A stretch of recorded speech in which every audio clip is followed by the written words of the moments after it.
and obviously encouraged the entire way. At what point, I mean, when you went along to the Olympics, because we know, I mean, the great success, and I want to talk about the Feather Awards as well with you, just by the way, that you've just received. But I mean, it was at the 2004 Paralympic Games, and the Commonwealth Games that you did incredibly well. But when you went there and you won the gold medals, at what point did you realize that, okay, so you had the accident and you didn't think you would swim, but then it became a reality, and then you practiced your swimming and you started to win competitions, and then all of a sudden the Olympic Games became a reality, and then you entered. At what point did you actually, was there a point when you thought, I think I can win this? Because even though you say it's not always about the winning, you've got to have that hunger in you, don't you? For me, it's not, the hunger isn't the gold medal. For me, it's about improving my times and, you know, going out to the Paralympics in 2004 and the Commonwealth Games in 2002. I didn't know any of my competition. I've never been in the disabled scene at all, other than in South Africa. And, you know, even then there was only a handful of disabled kids that used to swim against each other, and we were all different disabilities. So it was, you know, it's just your category. And I remember going off to Commonwealth Games in 2002 and also in Athens in 2004. I remember all the coaches standing on the side of the pool timing me. And I mean, I didn't understand it. I was just swimming and I was just training. And I really just trusted the coach and trusted the training programs. And went out and, you know, won a couple of gold medals. And you know, I sometimes felt a bit sorry because there was a girl in my category who won all the gold medals before me. And, you know, everybody kept asking her how she felt. And, you know, for me, that was quite heart-sore because I know that I would never have wished it upon myself, or I wouldn't know what it would feel like in that position. So, you know, it was a strange scenario for me. And then, obviously, 2007, I started competing in open water. And two coaches came up to me and said, well, look, you know, they think that I have the opportunity to qualify for the Olympic Games and I should go for it. And at first, I started with 3 kilometers and 5 kilometers because I thought 10 kilometers was absolutely crazy. It's 2 hours of a race, and it was just too bizarre.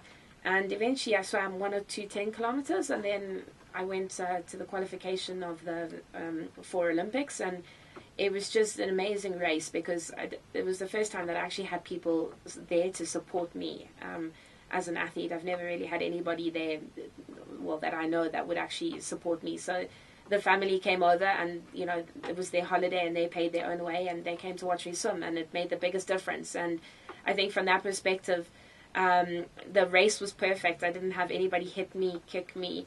I had this sort of a little bubble around me almost protecting me. And it was just, when you touched the end and qualified for the Olympic Games, it was a dream come true because everything just went perfectly, without a problem. And when in your life do you have something that just goes so smoothly? I don't think I've ever been through something like that. So, and I don't think, you know, viewers, or should I say listeners out there have been through that either. So, you know, for me it was unbelievable and an experience of a lifetime. And being able to compete at the Olympics was even more special. But, you know, that's life, and you just got to keep going from strength to strength and just be the best that you can be. Listen, Natalie, you are a role model. You are indeed a role model because you know, your want to do better and be better, not just as a swimmer, but as a human being, as a contributor to the society, is great. So I don't think you're ego-driven at all. And you know, when you were getting your gold medals, you were feeling sorry for the person who had lost out because of you. But try and describe that sensation. Try and describe that feeling the first time you had a gold medal put around your head, you know, and you wore this medal, because that is great and that is a great achievement, and especially coming from where you came from, or every obstacle that you had to overcome. Just try and describe it. It's actually the complete opposite to what you would think. Is it a big anticlimax? When you go up, it's sort of, you know, is my tracksuit all down? Is my pants stuck in my costume? Or, you know, do I look okay? When the national anthem plays, you know, you see yourself on the TV. How's my hair looking? Do I have my hands at the side? So I think from that perspective, that's all you think about, you know, when they're putting the medal around your neck. And I think you only really realize what it is when you've come home and it's a month or two have gone by. And again, you know, for me, medals and awards, you know, they are amazing things, and they're things that you'll cherish and remember for the rest of your life. But I don't swim specifically for them. And to stand up on that podium and to think, you know what, I bettered my time and I achieved what I had set out to achieve. That is the biggest achievement for me, and I think for the team as well. You know, we got there with plans, with goals, and we reached those goals. It is a bit of a disappointment if you don't. So if you get the gold medal and you haven't done the times that you want to, it's not the best. Okay. But definitely, you know, it is an honor, and to stand up there, hear your national anthem. As I said, you know, we're not allowed sort of crossing arms or anything like that. So you keep trying to think, okay, hands at the side. Okay, don't try and move your head too much. That. All the wrong thoughts are going through your mind. Okay. Absolutely, all the wrong thoughts. So, and most of the time, we've got a lot of jokes passing through us, through the medal winners. So we're trying not to laugh, or, you know, something has just happened. So you've got to try and act, you know, as part of an ambassador for the country. Right. Oh, wonderful. Listen, Natalie, we're going to take a break. We'll be back. I have Natalie du Toit in the studio. We're just talking about just her extraordinary experiences, her achievements, and we're going to also find out about the Feather Awards and what her association is with the Feather Awards. What time are we wrapping? After this ad, we've got 3 more minutes. Okay. 56, okay.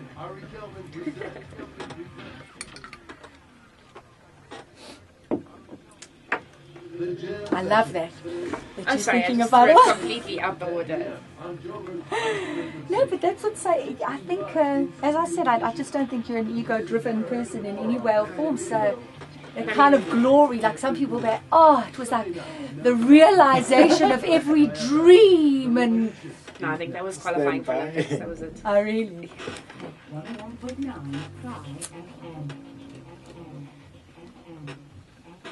Well, thank you for staying with us, Niki Seberini, on your radio. I have Natalie du Toit in the studio, world-famous sports hero. It's the only way we can describe her. A multiple gold medal winner, a great representative of South Africa. And we're also very proud of you, Natalie. And before we get to the Feather Awards, let me ask you this, because we are really a sports-supporting nation, aren't we? You know, we can bicker and we can bitch and we can complain and then put on a soccer match. And we all love one another. Put on a rugby match. We adore one another. Did you feel that love when you returned with the gold medals? How was that for you, and how did South African people respond to you?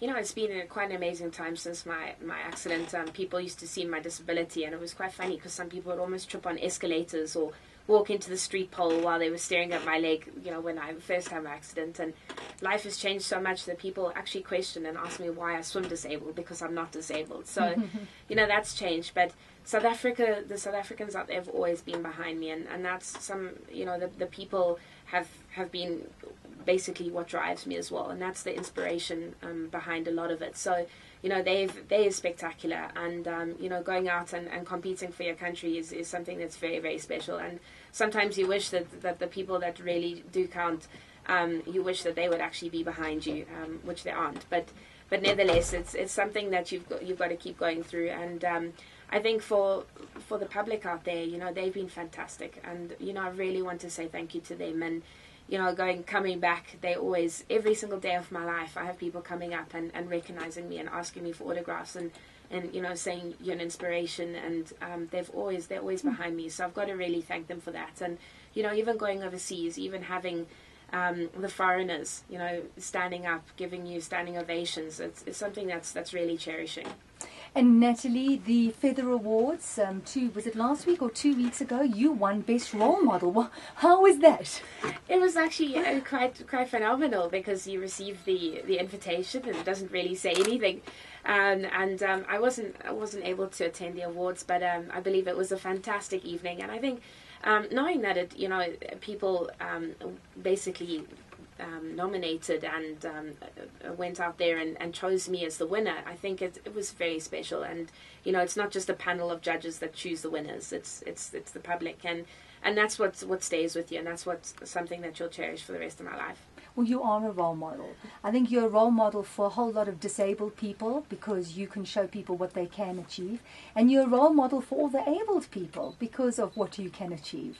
So I know that your star is going to continue to shine, and may you just continue to reach the goals, because that is clearly what it's about for you. It's not those medals, it's reaching the goals that you set for yourself. So thanks for coming to the studio, and thank you for inspiring me and for inspiring the audience. Thank you so much, and really to everybody out there, thank you for being there for me and for everything that they do. And the Feather Awards is one of those things that it goes out there and says, you are making a difference, and keep going. So thank you to the Feather Awards as well, and it's something that's extremely special.